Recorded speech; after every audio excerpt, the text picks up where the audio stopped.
What's up, everybody? It is your guy, Linzel. I'm here on the 94 Feet of UNC podcast. As y'all can see, I got a packed house tonight. I had to go and buy some extra furniture or whatever for the guys to come in, get a little comfortable or whatever. Majority of them have been here before, but we got some first timers tonight or whatever. So there's no intro video tonight. I'm just letting everybody know that. Like, you know what I'm saying? So, but we're going to get straight to things. Of course, this is the Battle of the Blues round 2 episode where we got some special guests, of course, in the building. Some guys from the other side over there. Good guys, but right now they're enemies, they're rivals, whatever you want to call them. But we're going to discuss all of that or whatever. So as far as, do y'all want me to introduce everybody or y'all want to do it yourselves? How y'all want to do this? It's your show, cuz. Go ahead. Just introduce everybody. Bro. I'll introduce everybody. So from the UNC side, since this is our home turf or whatever. I was gonna say y'all should go last since y'all lost the last game, but it's fine. Appreciate it, Pablo. I appreciate that. But from the UNC side, of course, I got my guy Russ the Tar Heel is in the building. Y'all already know who he is from the Tar Heel Huddle. Of course, that's my brother. Everybody's my brother on here, just so everybody knows. So that's just how I treat everybody. So, of course, I got Graham Bunn is in the building from oh my God, sorry, Graham. Tar Heel Takes. That's all right. Tar Heel Takes, of course. Oh, so I love the YouTube channel. Tar Heel Tapes is legendary. That's what's up. Oh, I wouldn't say legendary, but me and my brother, we love Carolina, so it is what it is. I'm honored to be included, so thanks for being here. Even the Duke guys, love you guys. Absolutely. Of course, everybody already knows Mr. Heat Check himself, Mr. Sleepers Media, Mr. Just the man of all, whatever. He just does it all or whatever. Mr. Riley Davis is in the building, everybody. Like, you know what I'm saying? So I got Terrence Newby that is coming. Of course, we got some royalty coming in, some alumni royalty that's going to be joining us here briefly and shortly in a little bit. So we're going to jump right into it. We don't care about the other guys on the other side. So, I'm playing, guys. I'm playing. So on the other side, of course, with the guys from Durham down the road, of course, Pablo Kong is in the building. The P stands for Pauls. Of course, I learned that from TK. Yeah, I learned that from TK watching the show or whatever, for sure. Of course, I got TK in the building tonight. I got Derek in the building, of course. What is it? Duke Blue Samurai. Yes, certified UNC troll. I hate North Carolina. I just want to let it be known from somebody who all of my family is UNC fans. Fuck y'all. But it's all love, though. Yeah. It's okay. Yeah, so this will be Derek's last time coming on the show. Everybody. We support adoption. Hey, everybody's welcome here. We support adoption. Yeah. So, but everybody just get a good look at him now because you won't see him no more after the night, all right? So just put that out there. Nah, it's all love, my guy. I appreciate you being here. Of course, I got Jack in the building. Mr. Social Media himself runs the whole Duke. What is it? The Duke men's basketball page, Jack? Like, you're the big guy. Page. I got the largest Duke page on Instagram though. Yeah, that's a fact. That is a fact. What, 40, 50,000, something like that. Probably more, right? I'm close to 70. There you go. So, hey, Mr. Social Media himself. I got D the Duke fan in the building. Of course, y'all already know D is D. Like, I mean, pause. I was about to say, yo. Relax. Hey, listen, I'm just very flagrant tonight. I can see, I guess. It's going to be one of those nights or whatever. So, but listen, I appreciate everybody for joining. Did I forget anybody? Huh? Nope. You forgot. No. I think you got everybody. Okay, I ain't forget nobody. All right, yeah. So, go ahead. My fault. Go ahead. Nah, go ahead, Pop. I was just going to say, like, for me, I know, like, the rivalry is crazy and shit, but, like, for me, like, I'm not so much, like a North Carolina hater or whatever. I got mad respect for North Carolina and shit and the basketball program, coaches, all of that. I'm a basketball guy, and I work in basketball, so it's like, you know what I mean? Like, I'm a Duke fan through and through, but Linzel know, like, I'm all about, you know what I'm saying, wanting y'all to be good and not be so ass like this year, but, I got love for y'all, mad respect for y'all. Okay, I appreciate that, Pablo. I mean, for throwing out No that, doubt. Yeah. throwing out Hey. that little disclaimer. I What a appreciate super it. nice guy. I God, feel Yeah, like yeah, I will- yeah, I will yeah. say, Pablo. I will say, Pablo, you're more dedicated to seeing UNC rise back to prominence than some UNC fans. I feel like I know way too many UNC fans who are like just cool with this being the standard. We're ready to celebrate a 6-game win streak against these terrible bottom-feeding ACC teams. So I appreciate you Brutal. knowing what we're Yeah. capable of and knowing what the standard's supposed to be in Chapel Hill. Because you know, I won't lie, I've actually enjoyed watching us beat teams by like 20 or 30 the last couple of weeks. But at the end of the day, you got to take a step back and realize still, Yeah. I'm ready to Yeah. beat a team that has a pulse. You know what I'm Fool's saying? gold. Yeah. Fool's gold. For Just sure. a little Agreed. fool's gold Sure. for sure. Yeah, For sure. down, Not down mad here, the respect. real UNC fans are not okay with losing like this at all. Yeah. Nah, mad Yeah, respect yeah. though. I appreciate that. I definitely want, like I tell Denzel all the time, man. I mean, basketball is better when North Carolina and Duke is on top. And I've always felt like that. So it's like, pause, by the way, that was crazy. But you know what I'm saying? I think that you know, I mean, you guys it's gonna be different next year. I'll just say that. Well, it Definitely definitely ain't good for the rivalry when it's this lopsided. That's for sure. I mean, Yeah. that's what stuck out to me about that first matchup. Aside from like, I mean, I think I might have told Zell this, but I made cookies at halftime. That was the best part of the game. What kind of cookies? Holy shit. No. The only thing I Yikes. enjoyed that night was I made some break and bake cookies that were fire and were my comfort food. Nice. But that whole game, there was like no chippiness in it. There was no trash talking. I agree. I think Flag has honestly been a little more muted on the trash talking side than I expected, just because he did a decent amount of that, like at Montverde and EYBL. Maybe when you're beating conference foes by like 20 every night, maybe there's not a whole lot of need to like chirp on the court.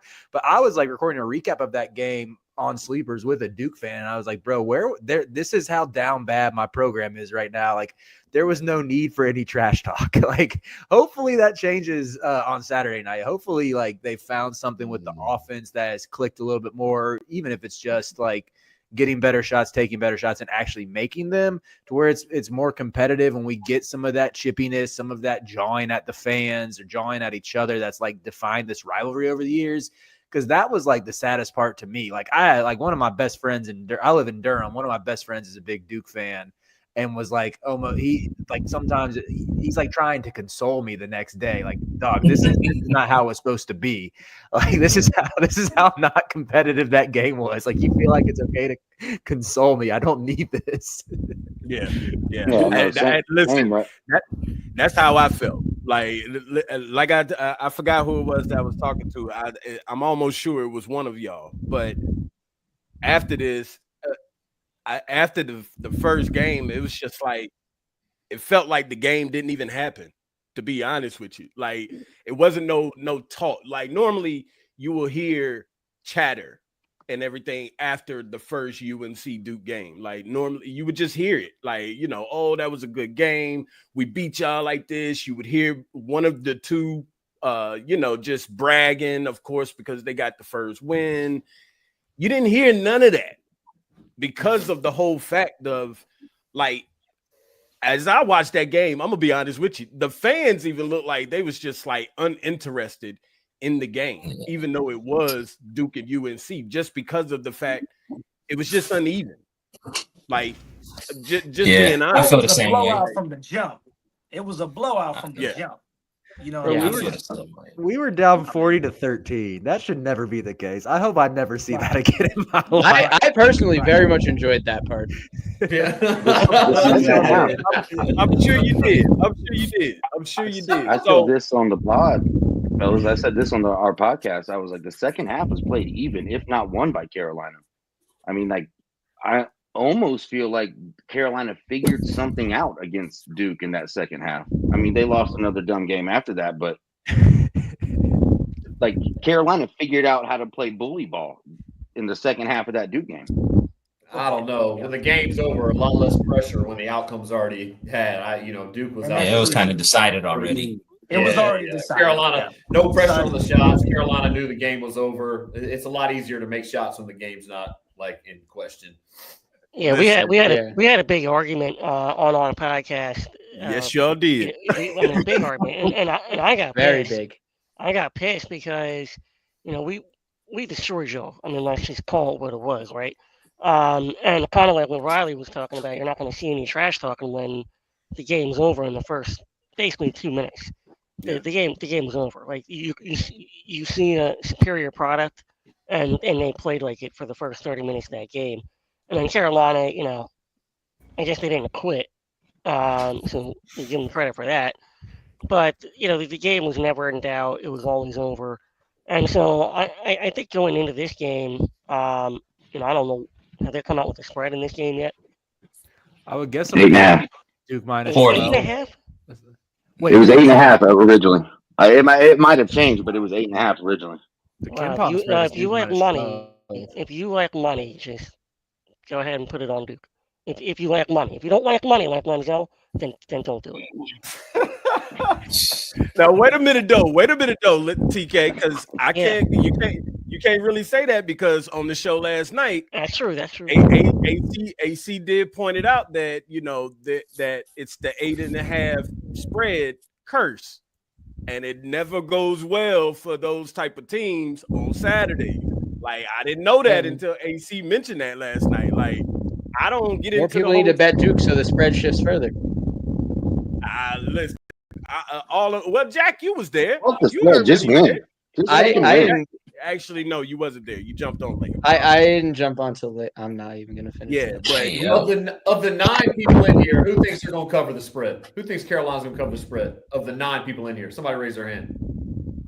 All right, we got one. Russ is the man. All right, we got one. So let me ask y'all something.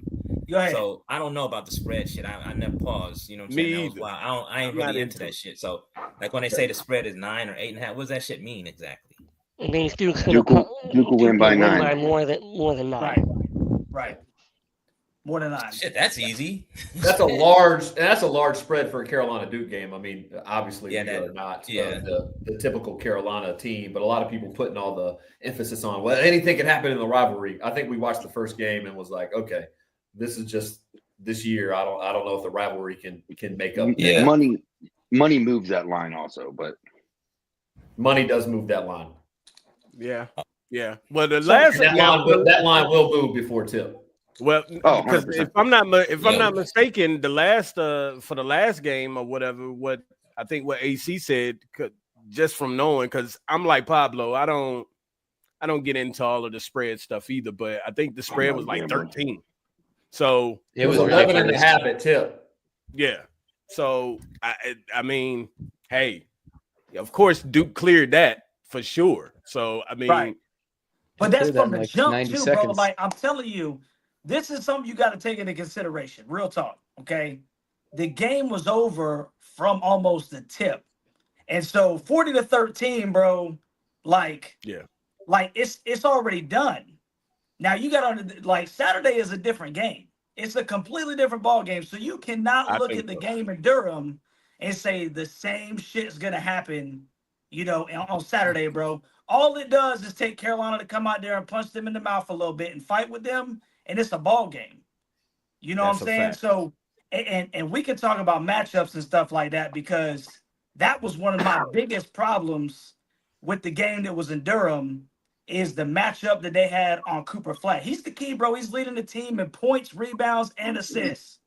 And I understand that they got the nipple kid, and I understand that they got Tyrese Proctor, but it all starts with Cooper Flag, man. So let him tell me get who his guards 30, him. bro. Let him get his 30. Let him get his 30, bro. Guard him straight up and make sure that there ain't nobody open on the kick out. I'm telling you, man, Carolina has the horses to not only make this a basketball game, but win in Chapel Hill. I'm telling you. Come on, Russ. Come on, Russ. Hey, Russ. We gotta get Russ drug tested, man. I hear what you're saying. Which team, real quick, has an All-American on it, present tense right now? RJ Davis not playing like one. Hey, 17.2 points per game, and he's starting to find it from deep a little bit, man. So if RJ comes out and starts banging him, if Ian Jackson comes out and starts banging him, pause. All right. I'm telling you, it can be a ball game, man. Russ is going crazy with it. Nah, I feel you, but I just think that I really believe though that like just from a schematic standpoint and everything, like Duke is just even defensively, man. Like we got something for everything y'all have and more. Pause. You know what I'm saying? So it's like if RJ gets going, they could put somebody else on RJ. There's so many different things that they could do, and I feel like RJ might be the only one that could really, do a little bit of something. I mean, I don't know. I think the game can go differently. I don't think it will. I think Duke will probably win by 20 plus. In Chapel Hill. Not happening. That's not happening.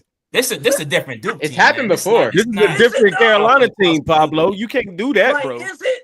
Like this is a different Carolina team. It's a different team than it was. We're talking about the last. We're talking about the last 6 games that Carolina won is against nobody, right? Who is Duke beaten that's worth a damn since they lost to Clemson? Nobody. Yeah, the difference is Duke Illinois. The last they beat Illinois by almost 50. They undressed Illinois on national television. Carolina barely wins. They did. Carolina wins by 12. By 12 against what? Florida State or something? Anybody. Like, you named the school. Like, Carolina's not blowing anybody out. Right. And you're right. Now, to a certain extent, I mean, they're not beating. But Duke is averaging beating teams by 28. By 30. Yeah, you're right. You are absolutely right.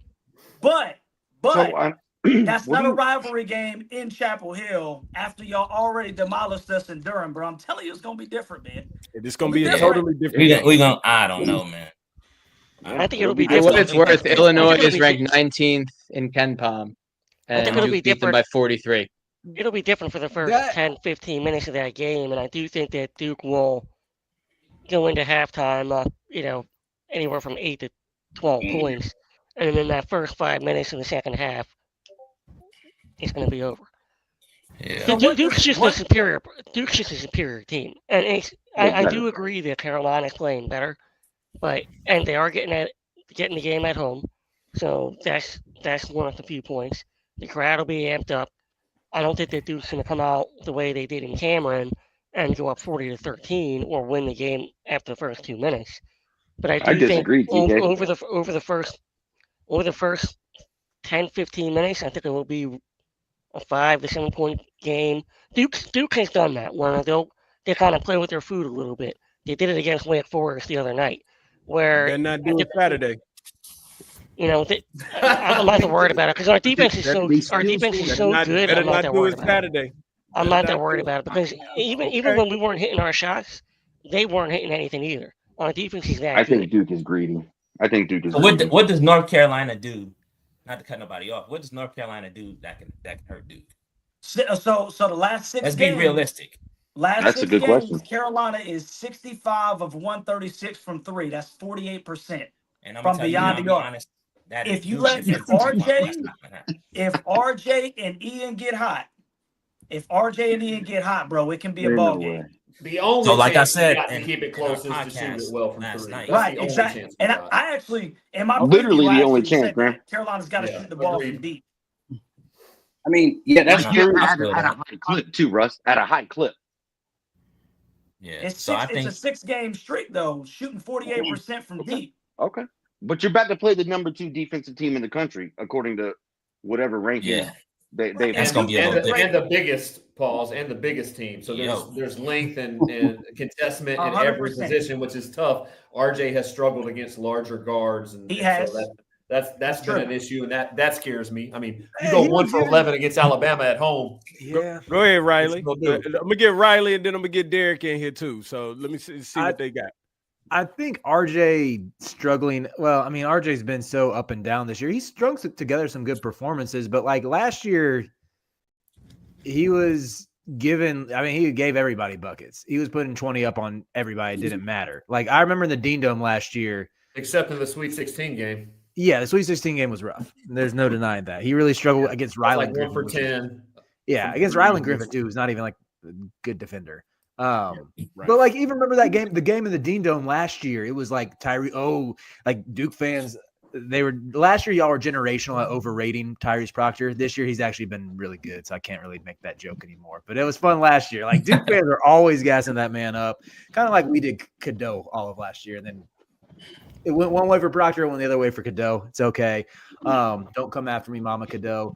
But like all the Duke fans are like gassing up Tyrese Proctor as like, oh, he's this great defender. I thought he played good defense for one half, and then like RJ still finished that game with 17 points, and Proctor was like 1 for 7 for the field. Like that narrative to me about RJ struggling against like dudes with like a longer wingspan who have some like size on him, it's a little bit overblown to where I think he can still get to his spots and create separation. And it is a little 3-point dependent, I would say, with both him.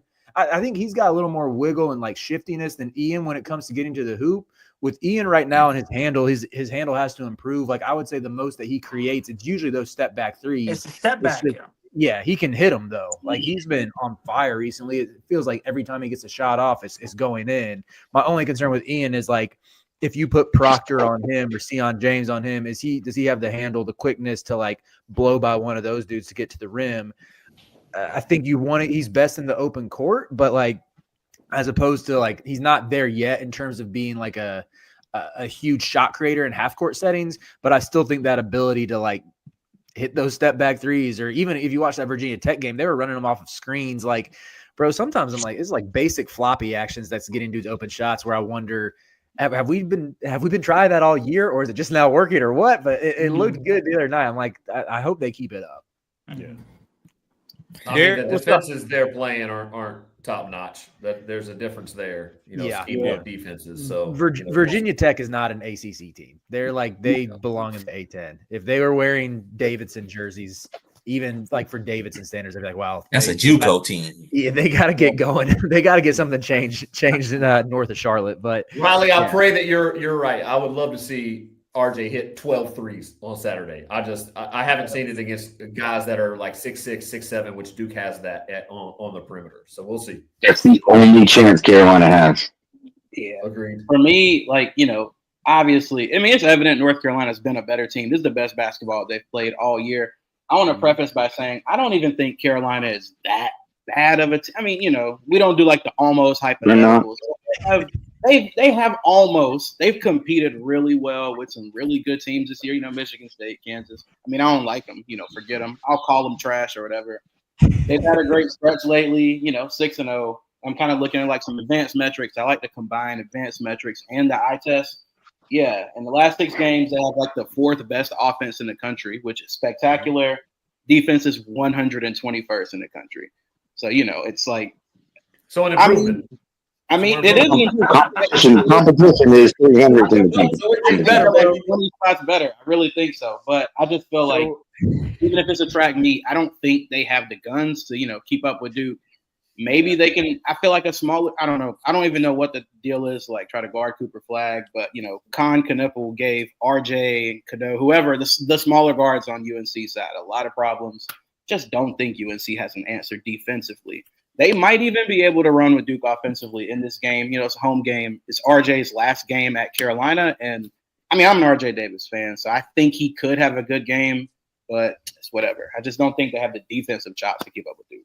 It's me. Is there any way we can convince y'all to leave Isaiah Evans in Durham? Can you guys not use him for a game? Because I know you're apt to do that. Like, just don't play him. He's about to hit 6 threes on y'all tomorrow. Man, okay, the Isaiah Evans thing kills me because I truly think UNC didn't offer him because they wanted to like go to work in the portal and the kid grows up a diehard Carolina fan. Don't say that. Please don't say that. Don't say what? No, say it. Say it. That we didn't offer him. Carolina that's never not true. Isaiah Evans, or they never offered Isaiah Evans. It's insane. Like you can make fun of the staff for that. That's not our fault. That's not our fault. We did our part. I'm sure, Graham. I'm sure you were cooking up some like nasty North Mech highlight montages of Isaiah Evans trying to get Hubert to extend the offer to this kid who grew up a Carolina fan, and instead we got Cade Tyson.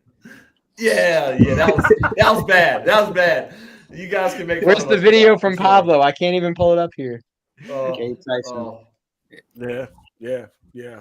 Which video? Are we talking about that? The reason why I think this game is going to be a whole lot different, and I'm gonna be honest with you, the reason, like, I'm not gonna lie to y'all. I really do think that Carolina gets this W. I tell them. I'm gonna just be honest with you. I did not feel this way about the first matchup. I really did not. But because I'll tell you a couple of reasons why I feel this way. Please because do. Number one, we're all sports fans. We all know how politics gets into sports. That's the first thing. Politics gets into sports. It's an emotional night. It's RJ's last home game. There's a lot of emotion built up around it. Carolina, as we all say, and I think we can all agree to this, that college basketball as a whole is not college basketball if Duke, Kansas, North Carolina, Kentucky's, whatever, are not like in the tournament or whatever you want to call it. We can all agree to that. I think that politics gets behind it. I think they really want North Carolina, of course, to be in the tournament, which getting this win is going to help them.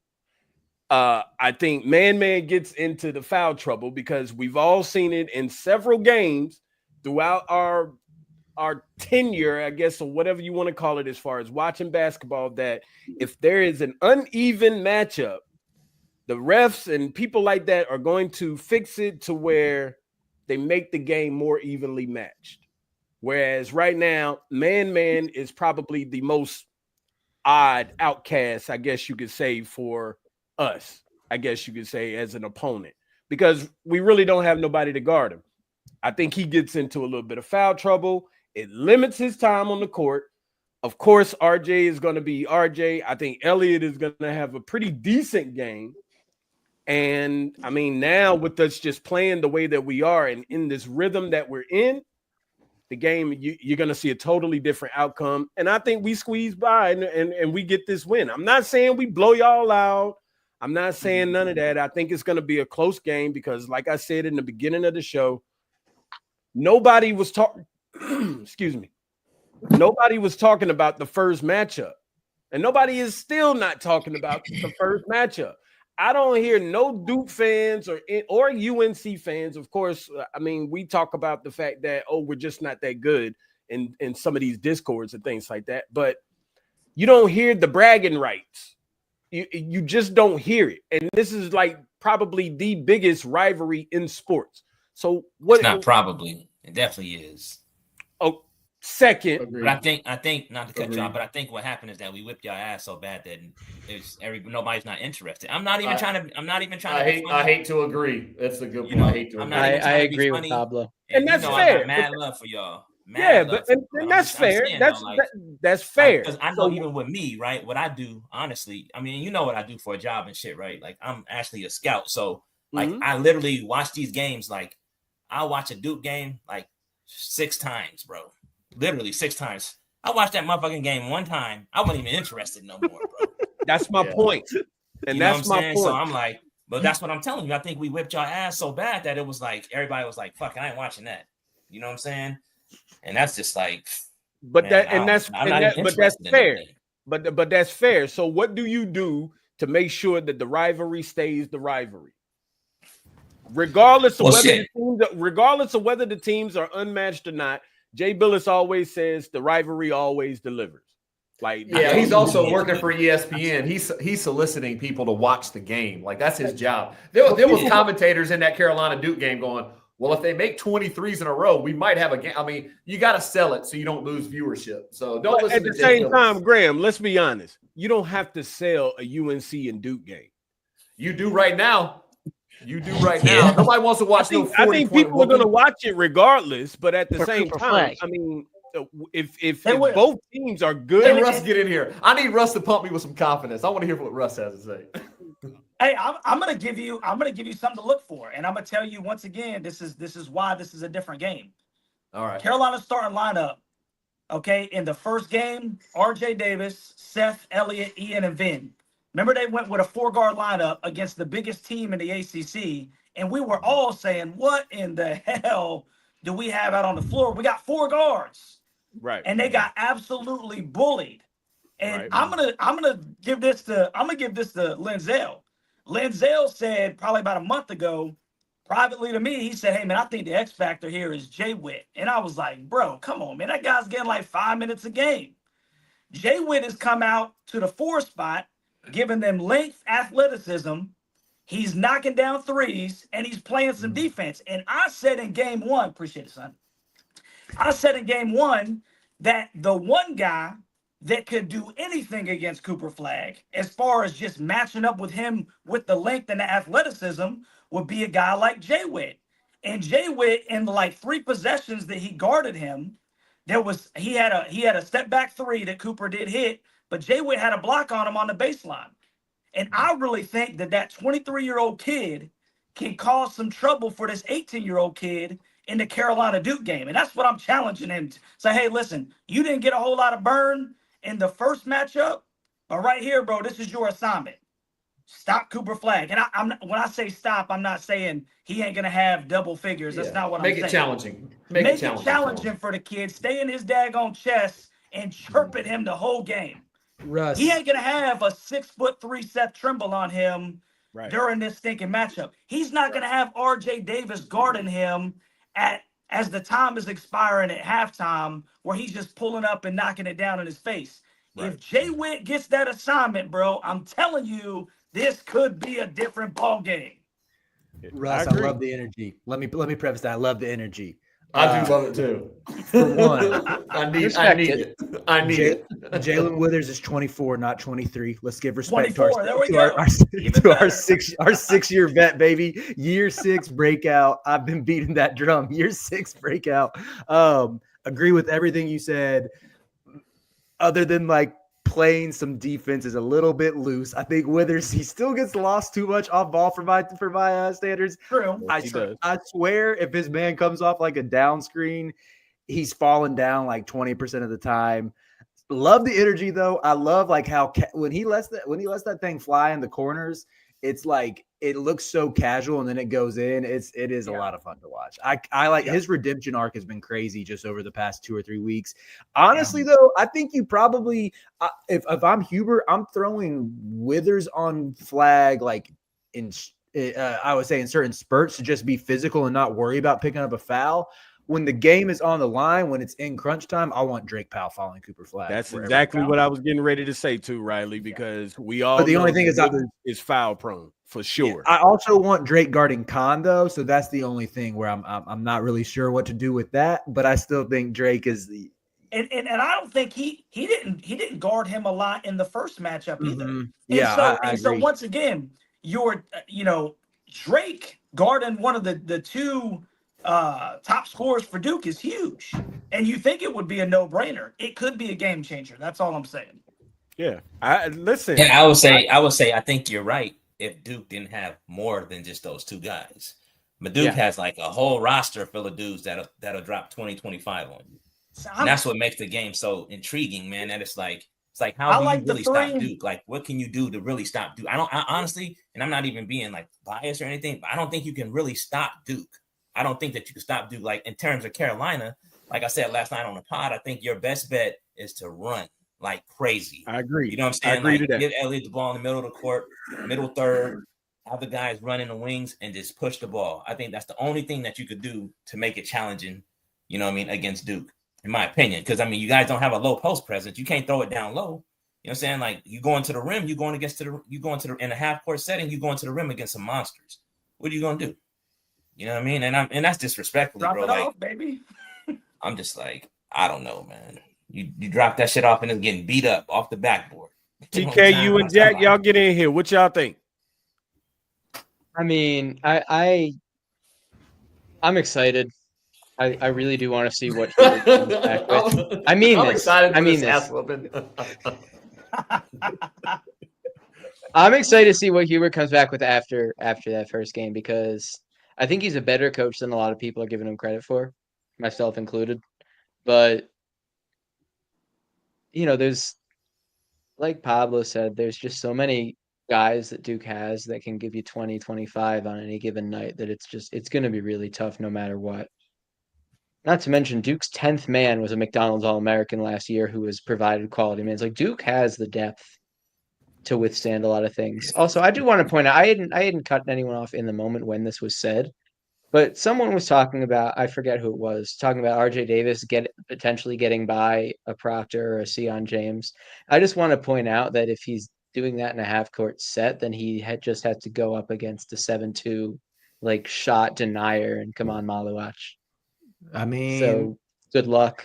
Home crowd, get a little home cooking, let them draw some fouls, send them to the line. RJ's getting all right. There you go. Or paint touches, draw the big kick. He doesn't have to shoot. That's it. If he get around somebody, create for others. You know, he's old enough to do that. Get paint Who touches. you gonna kick the ball to? You kicking the ball to Elliott? Ian Jackson in the corner. Ian Jackson, Drake Powell's been shooting it better. I mean, there are people that are capable. Obviously, they're shooting the ball well over the last 6 games. So if you're rebutting the comment that he can't do anything when he breaks down the primary defender, that's irrelevant because he could do other things. But like, yeah. Jack, I got a question. Why? And TK, I'm gonna come to you next or whatever. But Jack, I got a question for you. Since you sitting right there, and either you or Derek, it doesn't matter. But y'all got the stat stuff right there or whatever. Can y'all just look up and just give me what the number of what is it the free throws? Because Pablo, remember you heard it last night on the show or whatever. How many times that we've been to the line? And what was that? Was that 6 games? I think it was like 150 times in 150 games. 50 times in 6 games or something like that, which means that Carolina that's a good thing. If you go into the line, they're being aggressive, they're attacking the basket. Being aggressive. But, so I mean, we'll take 150 trips on Saturday if we can get it. 100%, bro. 100%. For sure. But I just want to get that number, whatever that number is. If one of y'all can pull that up, I gotcha. Yeah. TK. What do you think, man? I mean, you've heard all of this or whatever. So I mean, how do you feel about this? Go ahead. I'll let you go. TK, sorry, before you answer, Lenzel, they put up 136 in their last 6 games, an average of 23 per game. That's a lot. That's good. A lot. That's a lot. But they also wasn't playing any defense, no disciplined Duke defense. You know what I mean? That's different. Well, I mean, if you play tougher defense, I mean, sometimes that risk goes up. But see, but here's the thing, though, right? Here's the thing, though, right? No, you're right. But here's the thing, though, right? When we talk about like the drive and kick argument, right? The problem is this, right? When you're playing against North Carolina, right? What Duke is going to do, right? Because they recognize who it is. They like if Elliott Cadeau is driving, right? You don't need to help that much. He's too small, first and foremost. So it's not going to collapse Duke's defense like that. Like how everybody thinks it's going to collapse their defense. The rotations are going to be crisp, but Elliott is so small that they know he wants to pass. He ain't going to do too much like getting to the rim all the way to try to shoot the ball. They know he want to pass. They're going to play off of him. They're going to let him shoot. You know what I'm saying? Basically is what's going to happen. You know what I mean? And now it's like a 50-50 thing. Do you make the shot or do you miss the shot? You know what I'm saying? And it's like you could stick with the guys in the corner. You know what I'm saying? Now he won't have nobody to pass the ball to, turnover or a block shot or just a miss shot. You know what I mean? Like it's so many different things, man, from a schematic standpoint that you could do, like strategize and shit, like as far as that Duke can do. But, you know, I mean, I don't know. We'll see what happens, man. But I just don't see. I would love it if Elliott Cadeau was a 50-50 chance of shooting the ball. I would take that all day long. I don't think he's a 50-50 chance of making shots. The 50% from the field would be amazing. I'll take that all day. Yeah. But I mean, I'm just saying, though, like, you know, you got how tall is Elliott? He's about 5'9", 5'8". No, he's listed at 6'1". So he's okay, even if he's listed, he's like 5'10". Him going to the rim, you got to get to the rim on a 7'2" center. You know what I'm saying, or more. And it's like, you know what I mean? What are I don't know, bro. I don't know. I don't see it, man. I'm trying to be as optimistic as possible, man. But shit, I just don't like you guys' chances, man. TK, what do you think? Neither does America. True. TK. Yeah. Okay. So first off, I just want to give a shout out to my man Ross. Sometimes you have to talk it into existence, and that's the best chance that you have. So I appreciate that. The way I kind of look at some of these games, and I'm being just as respectful as I can, that when you have two teams of this stature, right? You're talking about like one way. Or you have to play like a perfect game if you're Carolina, or a near perfect game for Carolina. Whereas Duke, we're so good that we can beat you. Whatever game you want to play, we can beat you. And we play so many different ways. Whether we can put up 100 on you, we can play the game down in the 70s. We can play physical. We've had a lot of teams have tried to muck it up with us. We can play any game we want to play. I agree with Pablo that you have to, if you're Carolina, you have got to get out and run. That is your only chance. You don't want to get into a half-court situation where you have multiple 6'10" and above players that are going to meet you at the rim. We're a very physical team on the perimeter. I don't think that benefits Carolina at all. So I think the opportunity for someone like RJ to get hot, he's going to have to hit threes from 5-6 feet behind the line in order to make 5 or 6 or 7 of those threes. And he can, and he's good enough. But I think the unless he gets the margin of error for you guys is so thin in this game. Like that's what it really comes down to. For sure. There was one question I actually wanted to ask. Because we talked about how Duke, right from the start of the last game, it ended it.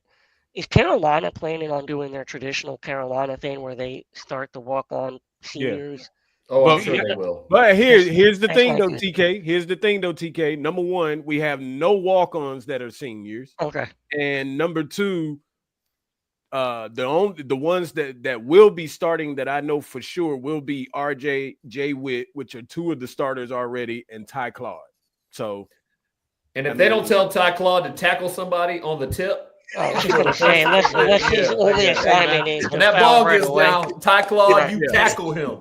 So his number one assignment is to foul whoever it is as hard as he possibly can. Hey, I got a question for the Duke fans. What was the key to the Clemson game? I didn't get to watch it. Obviously, that's the last time you lost. Like, what was the key to Clemson beating you guys? Clemson did not miss any of their heavily contested shots, and Duke had a poor offensive showing, and it was still a one-possession game. Missed too many shots, man. All right. And then it was still a one-possession game. I think Clemson played well. Like, that was – I've watched a good bit of their games this year. That was one of their best played games all season.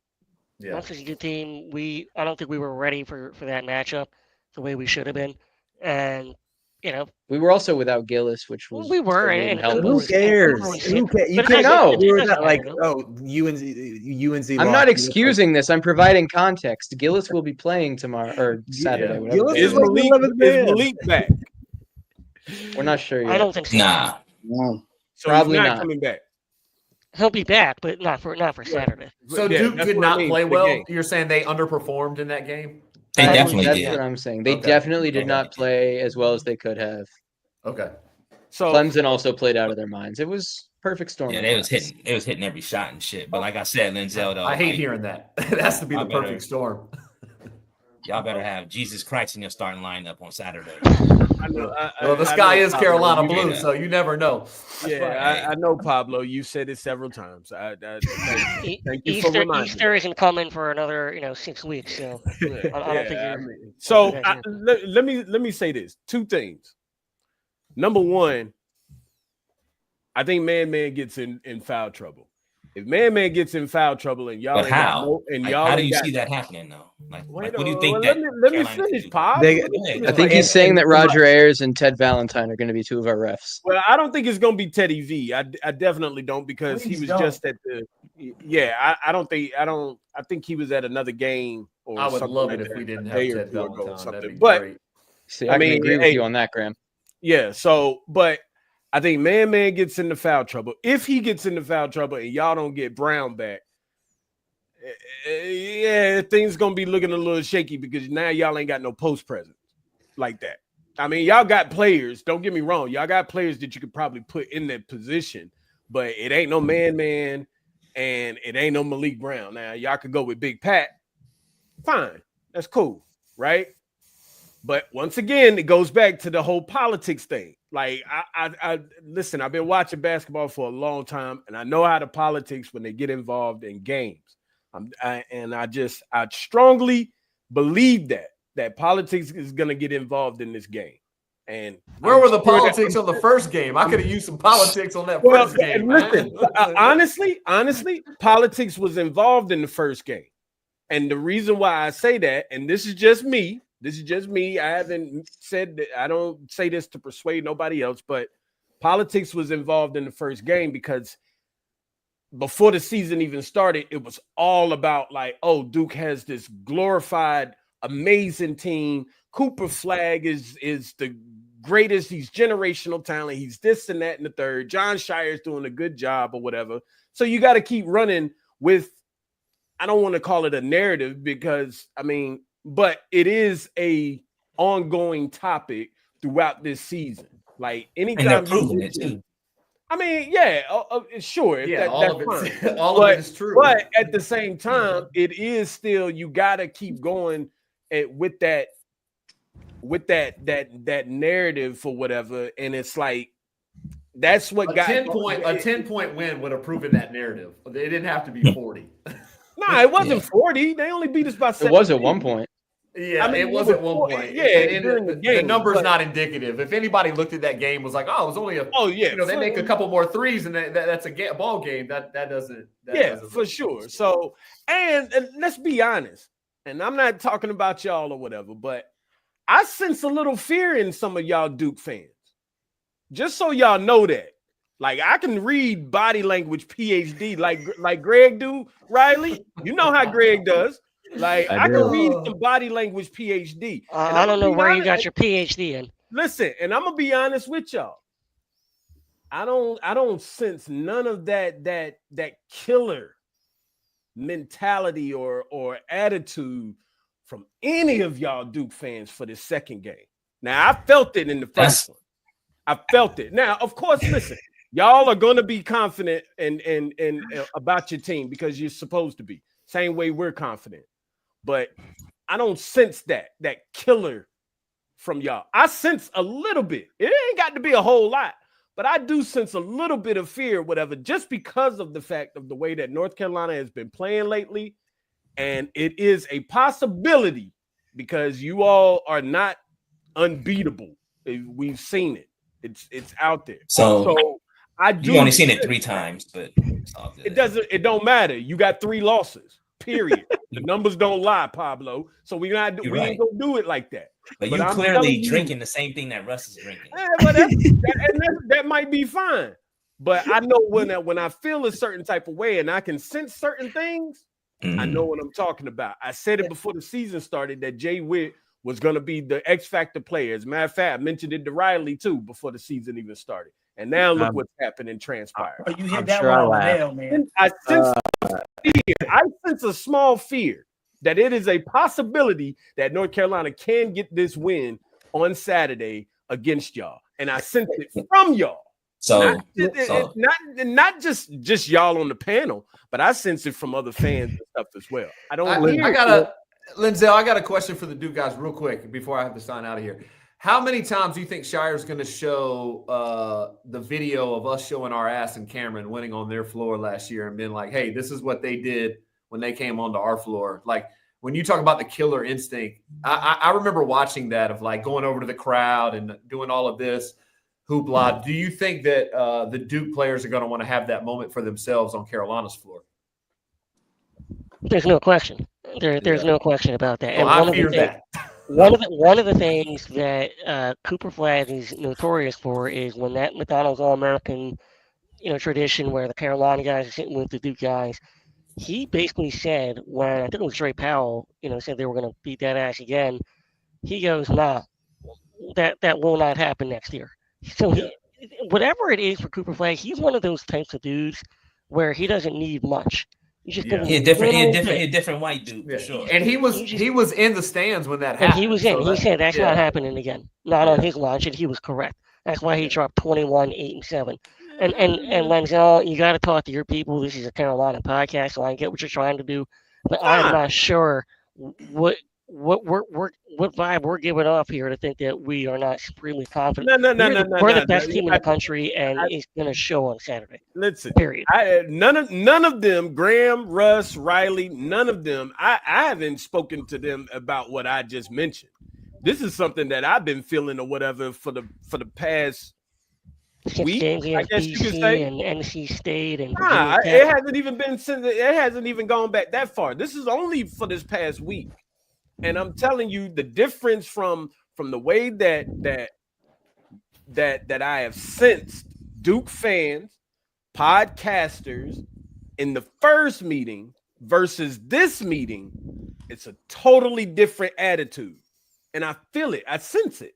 It's not something that I'm doing to try to persuade to anybody or whatever. All I'm saying is I don't see or hear in that killer instinct, that killer mentality from Duke fans, other podcasters, whatever the case may be, like I did in the all first my Duke game. friends call me daily with that killer instinct. All my Duke friends call me about the belt to ass that they're about to give us. And I hope they keep it. I hope they stinking keep it. And look, like seriously, man, like all jokes aside, okay, all jokes aside, Carolina's not going with a small lineup in this one, okay? They've gone bigger. That's when they started playing their better brand of basketball. And I like what TK's drinking, because if you think that ass whooping is happening like it did in Durham, bro, I really hope that all the Dukies come to Chapel Hill with that same mindset, because when they get punched in the mouth in the first 5 minutes and they see, oh damn, this ain't the same ball game, then they'll know. Then they'll know. I'm telling you, it's gonna be a tight basketball game. It's a totally different game. Totally different I hope game, you're bro. right. God, I love Totally Rustin Tar Heel. I love Rustin Tar Heel. With a totally different team on the floor. And let's also not forget that when Carolina kind of, they outscored Duke 45-40. I believe Duke took their foot off the gas. But that's when Carolina started with the full court press. And they started generating some turnovers, defense and the offense. So, I'm just saying, man, it's a completely different ball game. Carolina's going to have a completely different lineup in the game. It's in Chapel Hill. I hope that you think you're coming in there to win by 30. Please tell all your boys, hey, bring that mindset, baby. Hey, Russ, you know one thing else that they forget? We beat them in rebounding in that game. We did. +5. We beat y'all in rebounding.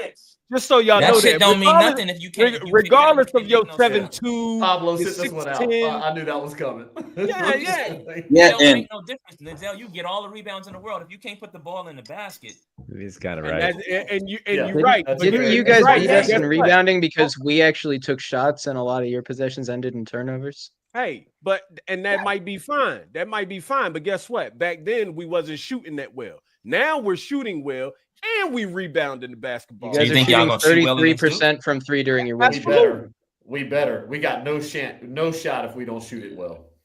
48% from three, man, in the last 6 games. In the last 6 games, you guys are, I believe, not against Duke. May have totally against Duke. Correct. Yeah, it's a different defense, but I'm with Russ though. Like they've been shooting it well, and our only hope is that we continue to shoot the ball well. Yeah.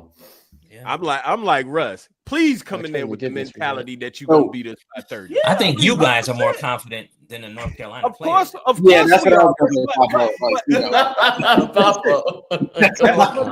But listen, I really believe that. I think you guys are more confident than the North Carolina players. But listen, y'all can't. But and to be honest with you, y'all can't fault us for that because of the season that we've had. No, y'all can't fault us for having. No, I'm not saying it like that, but I'm just saying y'all can't fault us for having the confidence that we have going into this game because of the season that we've had. So you can't. That really, you got to throw that out the window. We're supposed to feel this way.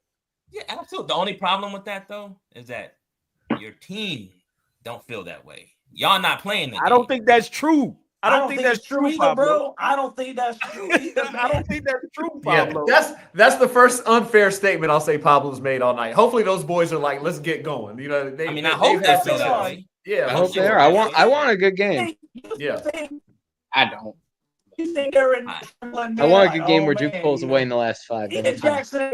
Ian Jackson, Drake Powder boys are not. RJ Davis is not trembling, right? He's an All-American, man. He's played against these guys before. Now they New Yorkers, though. The game was over from the jump. The game was over from the jump, right? It was over from 3 minutes into the ball game. Hey, man, we chalked that when that was behind us. Let's go out there and handle business right now. I got a quick question for Pablo. What's up, brother? Are you a New Yorker as well? I am from New York. I knew Linzel was, but does it scare you at all as a Duke fan that Ian Jackson is a New York guard, and as we all know, the only rivals for New York guards is the man in the mirror. No, I mean, nah, not really. I mean, like this is. I like Ian Jackson, man. I mean, I thought that might get to 11. But no, I think like just the fact that he played so poorly in the first game. He like you got to be thinking he didn't even shoot the ball that much. How many times he shoot? Like 5 times or some shit? I think he got 6 shots, and one of them was in garbage time. He was 2 for 6, 1 for 4 from 3. Yeah, he hit that 4-point play to cut the lead down to like 60 or whatever it was. Down to 60. Shit. Yeah, nah. I mean, I honestly think that Ian is probably the key to the game for you. Yeah, I agree. I think he could be the key to the game for you guys because he could get it. He could get he could get his shit off. So in so many different ways, you know what I mean? Off the dribble, in the open court, in the half court, you know what I mean? He could, play vertical above the rim and shit. But I don't. Who was guarding him in the game? I think Sion had. And you watched the game most of the time. No, that's the only game I didn't watch 6 times. I only watched it one time, and I said, "Man, that Harden self." My bad. I wasn't Pablo. interested in this shit no more because we clapped y'all so bad. So I was think it was Sion though, Pablo. Oh, Sion. Oh, no wonder why he only shot the ball 6 times. Listen, I got all you. all I got to say, I had to bring him in. He popped up, y'all. Like I had to bring him in. Like I mean, no, what's good? Pablo, what's good, my bro? What's good, bro? Listen, newbie. What's up? I got a question for you, because I mean, a couple guys probably got to leave in a little bit, real quick. But no problem. Since you here, how do you feel about this game on Saturday? Like,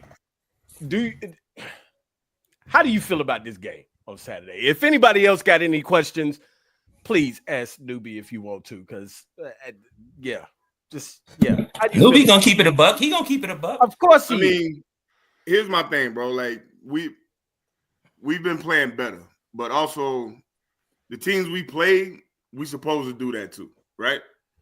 So at the end of the day, if we don't figure out a way to beat their bigs on the switches, which was the problem last time, like our guards couldn't beat their big. They switched every single screen against us. So at the end of the day, like I told Pablo, you know this, we talked about this before. If you can't get to the rim and you can't break down their defense, it's going to be a struggle. You know what I'm saying? So at the end of the day, like if we can get to the paint and get easy buckets, we got a chance. But if not, it's going to be a long day, bro. Do you think this game goes different than the first matchup? Absolutely. Just with the simple fact that we're at home, everything is riding on this game for us. And I mean everything. Tournament-wise, ACC placement for the tournament, we got to have this game. It's a no-brainer. You know what I'm saying? So if they don't come out and be aggressive from start to finish, it's going to be a long day for us, bro. Because, I mean, let's be honest. If you're just looking at on paper, Duke is the better team, right? So, again, we're going to need every hand on deck, meaning we're going to need RJ's best game.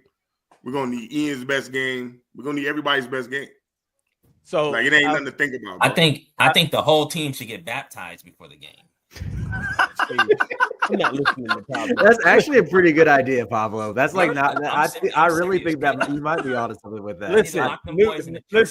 Newbie. Give everybody a Bible. Say, hey, put these in your gym shorts. Not take this Bible out of your gym shorts and just go hoop. All right. Okay, Pablo. Listen, Newbie. So the past 6 games, because Pablo just goes far left with things. Lord have mercy. So past 6 games, Carolina has shot 48%? There, Jack? It was 47.8%. 47.8% from 3.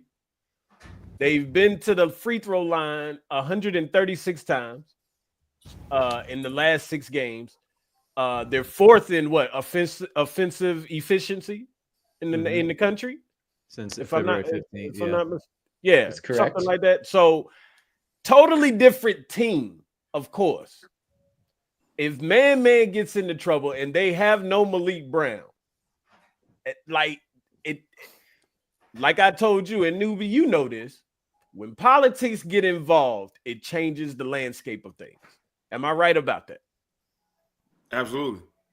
So we've seen plenty of games where matchups or whatever are uneven. So what happens is you take a certain player out of the game.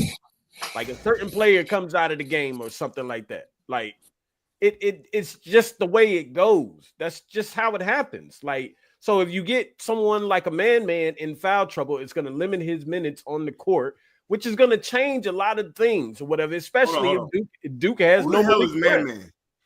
Malawach. Yeah, watch. Yeah. That's the watch. That's what you call him, man. That's what they call him. That's his nickname. Yeah, okay, that's what they call him. That's actually his nickname. Yeah, that's over there on that side. That's what they call him, man. I got you. I mean, let's be honest, bro. That dude, he's a man in that paint now. Yeah, no doubt about it. I'm not denying that. There go Pablo. Hey, I ain't saying nothing, man. I'm letting y'all talk. Nah, y'all you was I know. Listen, never mind. But yeah, listen, wild.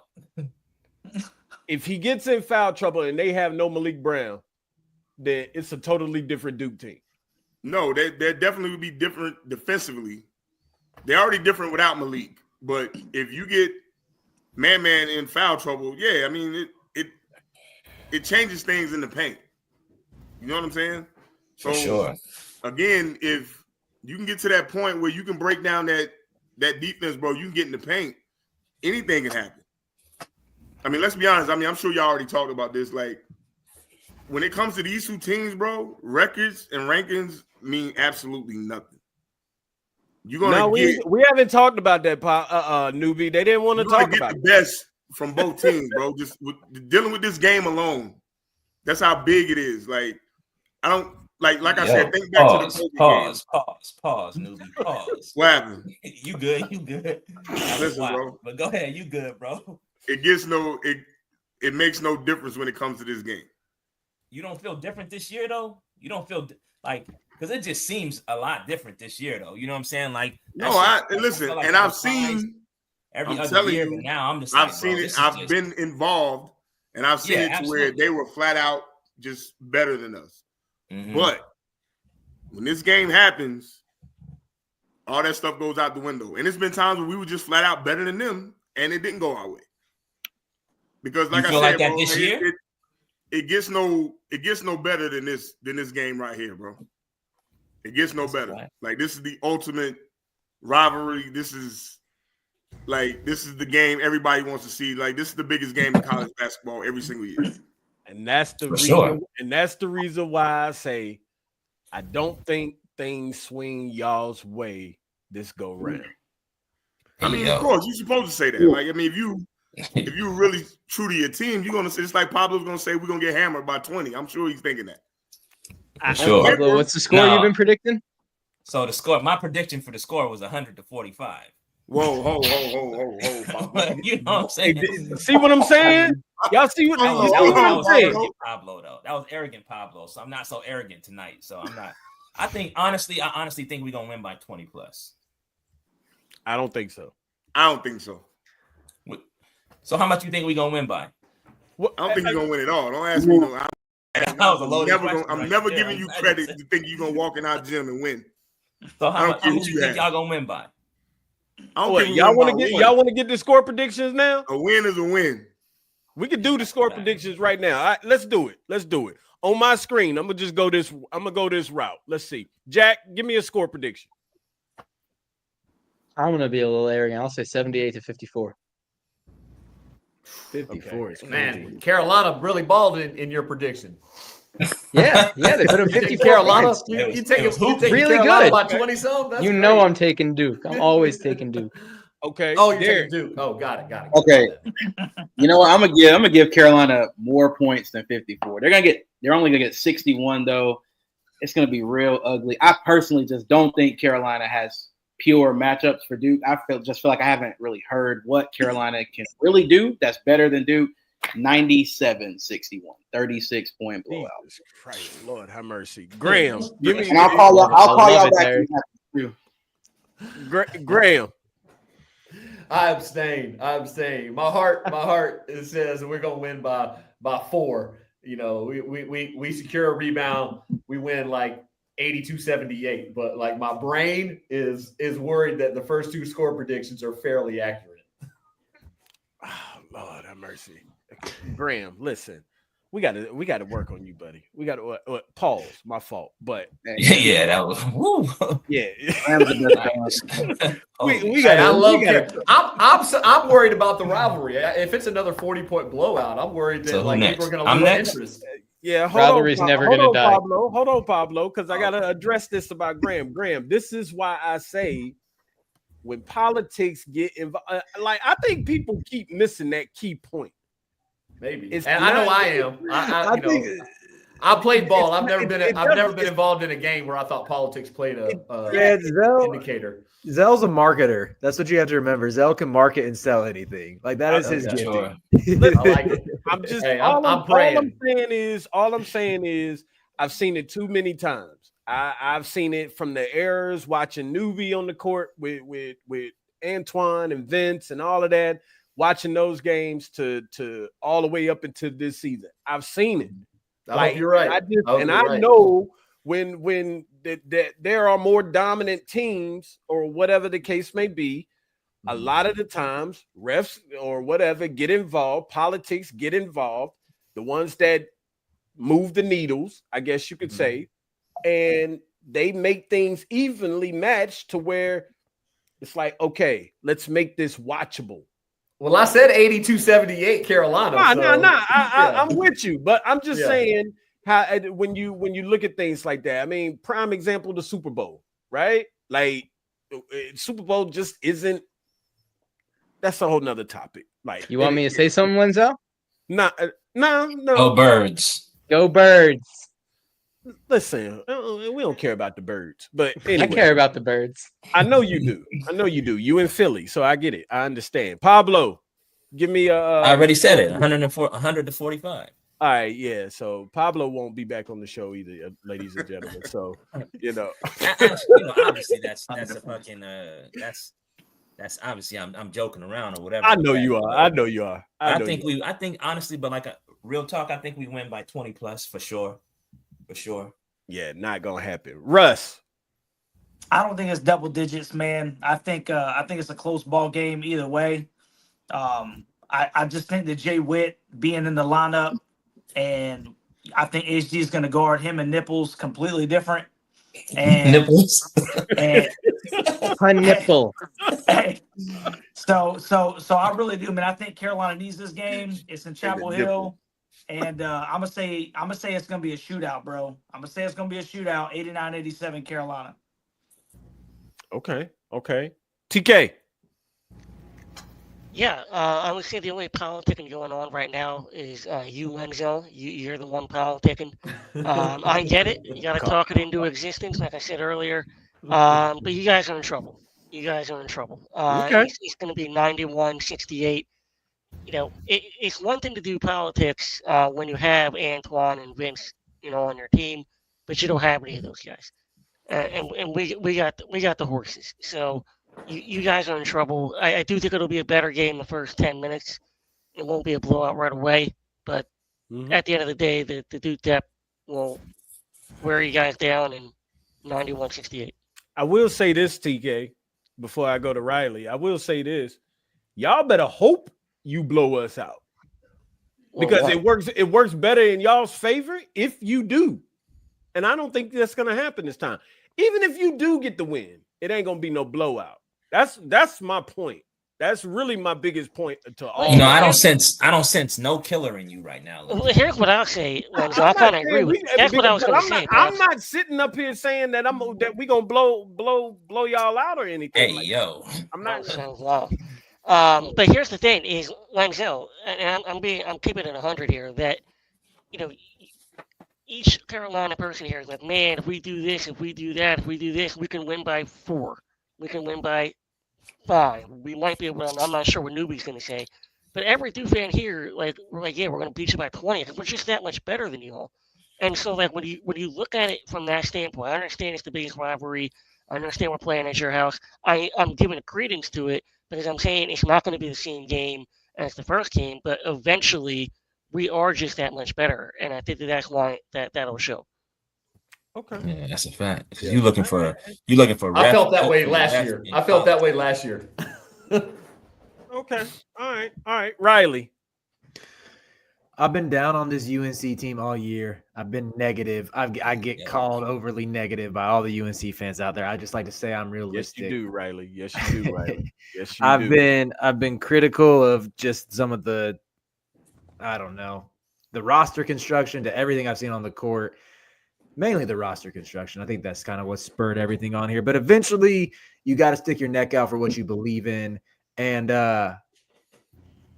sometimes it's more ethereal. It's more vibes-based. It's bigger than basketball here.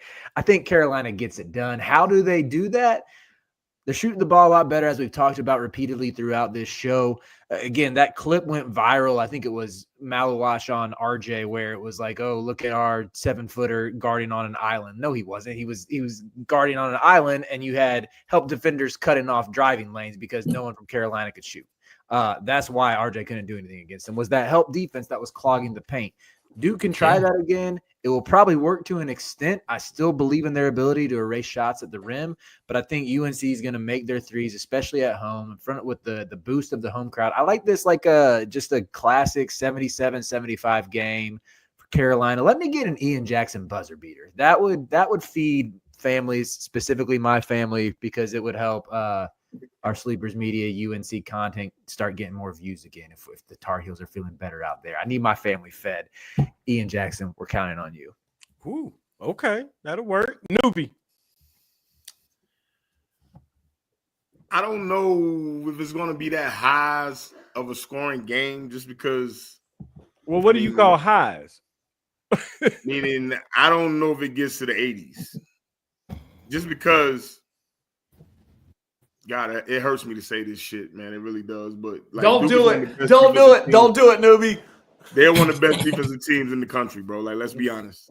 I'm always keep it real. I'm always say what I say, and that's just fair. Being a fan of the game and watching the game. But I think we get it done. I'm gonna say 75-71 us. That's fair. That's fair. I like this. I mean, it's like Riley said. Like, I think we're gonna hit shots at home. I think the crowd is going to be electric. I know me. I'm going to be in the building, so I don't really know.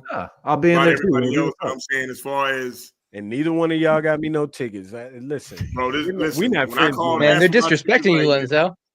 It was rough getting my ticket. Like, real talk. I just got a media pass. I couldn't get you a ticket, Lenzel. I'm sorry. But like I said, I got my wife and my sister-in-law are coming with me, but. It's, to me, like I said, I say 75-71, and I really expect a big game from Ian Jackson and RJ. This is last opportunity to play against Duke at home. It's gonna be senior night for him. Like, the adrenaline's gonna be pumping, the crowd gonna be jumping. Like, I'm just looking forward to it, man. Like, the last time I missed a Carolina Duke game in Chapel Hill was the COVID year. When nobody could come. Yeah. So like I've been in there for Marvin Williams hitting his shot at the buzzer, like near the buzzer. I was there for the Austin Rivers debacle. Like, never forget that COVID year Garrison Brooks was draining step back threes on senior night. Yeah, like, bro, like it was, like I said, like, what a spectacle. The adrenaline is going to be flowing through those guys, man, on senior night. I just feel like we get it done, bro. We shock the world. Hey, listen, I'm cool with that. My score prediction, I'm going 81-75. Of course, UNC. One thing that I've learned when D says, if Duke don't score in the 80, they don't win. I think this could possibly end up being one of those games, only just because of the fact, like I said, if you get man in foul trouble, then your inside presence is pretty much kind of gone because you don't have Malik Brown. If, like my man Russ says, if Nipples isn't shooting well, which, I mean, we have seen that to where he does not. Y'all defense is trash, though, Lenzel. and that's. I want to point out. I want to point out. D doesn't say if we don't score 80, we lose. He says if we do score 80, we win. Okay, but my apologies. Slightly different. But listen, if I don't think y'all get the 80 points. I just think that Khan might not have a good shooting night. Man might get in foul trouble. It's going to change the landscape of the game. And right now, Carolina has averaged 80, close to 90 points a game. These last 6 games, like 90 points in their last in 4 out of the 6 or something like that. Like playing a lot better. And I just think that, like Newbie said, it's going to be senior night. RJ, it's going to be, the crowd's going to be electric. RJ's last night, playing against Duke on that court. Withers last night playing against Duke on that court. So, I just think that those two are going to definitely show up. And you're just going to see a totally different team. Jay Wash is starting to hit threes. Like, it's just a totally different team. Cade is shooting better and playing a whole lot better. Like, what are we talking about? So I give it 81-75. I got 81-75 UNC. I just think the game is just going to go a whole lot different than what y'all think it is.